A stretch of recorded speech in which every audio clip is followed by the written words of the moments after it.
We'll start with our kitchen table where my husband has been working, as you can see, but I have a few little Irish decorations here. I love this table runner. I have to say, I admit it, I did buy this new this year. I saw it on Facebook, of course, where I shouldn't be, and I just had to have it. I just love it.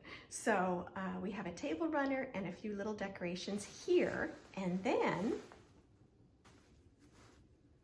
look at my little strawberry seeds. They're celebrating St. Patrick's Day, and I will report that 14 out of 15 of my buried treasure strawberry seeds have germinated. So I'm hoping for really good results there. Now let me show you my mantle in the living room. Just a few little decorations here, and I have a beautiful glitter garland in the back of the photos. I would show you the photos up close, except that I'm embarrassed. I don't yet have a picture of my daughter Jenny's wedding on the mantle, nor do I have a picture of Abby on the mantle. So I've got to remedy that before I show you all of my photos. And now let me show you my console. I love this piece right here.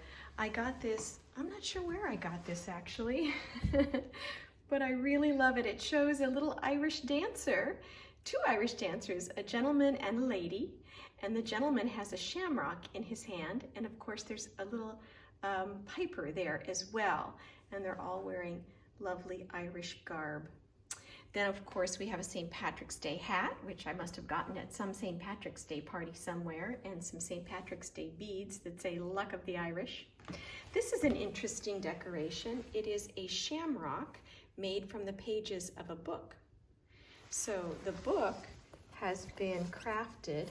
What's on the spine? The spine says Plum Lucky. That's kind of cute, Janet Ivanovich. And then it has been crafted so that it looks like a shamrock. I thought that was fun. And this is a centerpiece from a St. Patrick's Day party that I sponsored at my parish. And it was a great party, but unfortunately we made no money, and that was the point of the party, is that we were supposed to be making money. So I was a great success at giving the party, not such a great success at fundraising. All right, here we go. The coup de grace, the patisserie. First, of course, we always start with Mr. Piggy, who's dressed up for the occasion. He has on a green hat. He has a green chalk wand, and also he's saying Happy St. Patrick's Day.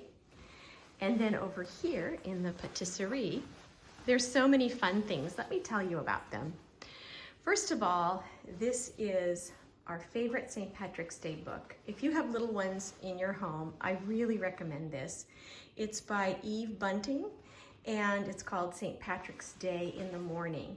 It has darling illustrations, but really the key to it is that the story is so dear. It's about a little one who isn't allowed to go to the St. Patrick's Day parade in Ireland because he's too little. And so he goes on his own parade very early in the morning, and it's just very sweet. There's another reason why I really love this book, and that's because our family is in it. Wait till you see.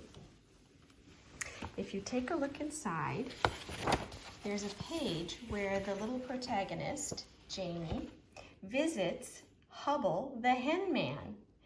And he has a conversation, and the Hubble is so nice to him and lets him pick an egg from the top of the basket.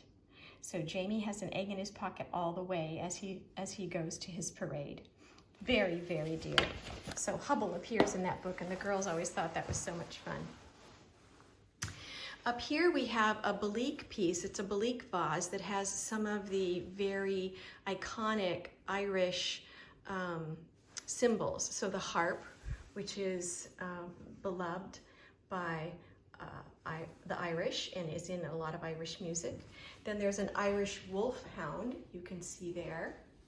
And on the back is the Celtic cross, the Irish cross. When we visited Ireland, there were a lot of these in the cemeteries. And then of course there is an Irish castle tower. So I love that piece. And I got it at an estate sale for $20. I think they're actually worth much more. I also love these tiny little sherry cups. Aren't they darling, with the little shamrocks? I have 8 of them. And here is another Belique cup. It's very dainty. It almost looks like it could be a child's cup. It's so small and delicate and fine. Of course, we have a leprechaun hat and then a Waterford crystal harp, which Bella O'Connor gave me. And so I cherish it because she was our dear Irish dance teacher. Down here we have a little Irish piggy from a craftsman by the name of Bolt, B-O-A-L-T. She makes these as Christmas decorations. I used to have 2, but the party that I told you about that I threw for my parish, I used one for a centerpiece and somebody took it. They thought it was for free. This is Tara china, and it has the brooch of Tara on it, which I'll talk about in a minute. And then, of course, more Belique here, a sugar and a creamer, although I think that's a honey pot, but I use it as a sugar pot. Down here is a shillelagh. The shillelagh is very interesting. You can see it says Irish shillelagh, so this is obviously a tourist piece. My mom gave this to me. There was a famous oak forest in County Wicklow, and a club from one of the oaks was, when you took a club from one of the oaks, it was called a sprig of shillelagh. Now, any short, stout stick is called a shillelagh. Also, maybe you might call it a cudgel, which is kind of a short stick used as a weapon, and the Irish would carry these around with them. I've also seen shillelaghs referred to as walking sticks, although I think truly they were initially just these weapons or cudgels. This is a Tara brooch, an Irish brooch, although Scottish use them as well. And I have this because I collected them over the course of my daughter's Irish step dancing, because you had to have an Irish brooch, just like this, to attach your cape, the cape of your Irish dance dress, to your shoulder.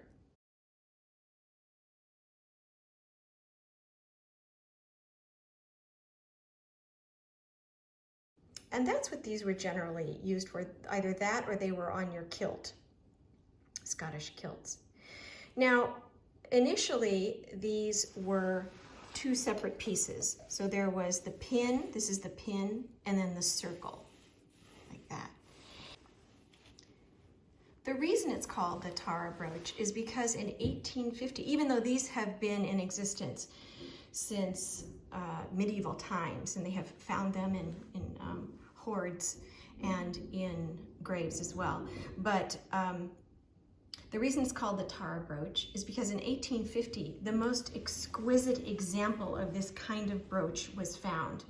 And the person who found it called it the Tara brooch because he wanted people to believe that it was founded on Tara Hill. At any rate, all of that is just detail. I want to show you my collection of Tara brooches, which I have here, because as I told you, lordy, my daughters danced for so long that I had brooches to match every dress. Look at this, all of these gorgeous brooches.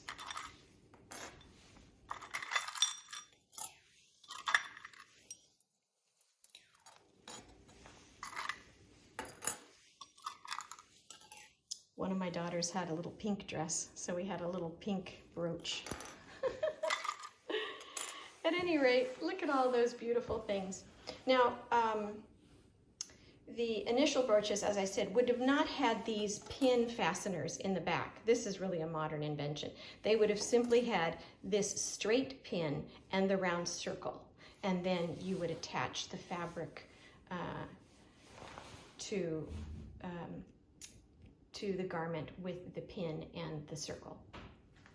Also in here, this is my Irish jewelry box. I have an Irish. This is so interesting. This is a pin from St. Patrick's grade school. I was a cheerleader and we got pins made that said, "Go Mighty Irish." If I could do the cheer for you, but I won't. And then lots of St. Patrick's Day earrings and pins and all kinds of fun things. So I'll be bringing those out closer to the day of St. Patrick's. But you can see we are gearing up. You know we are ready for the holiday when the patisserie is festooned with decorations.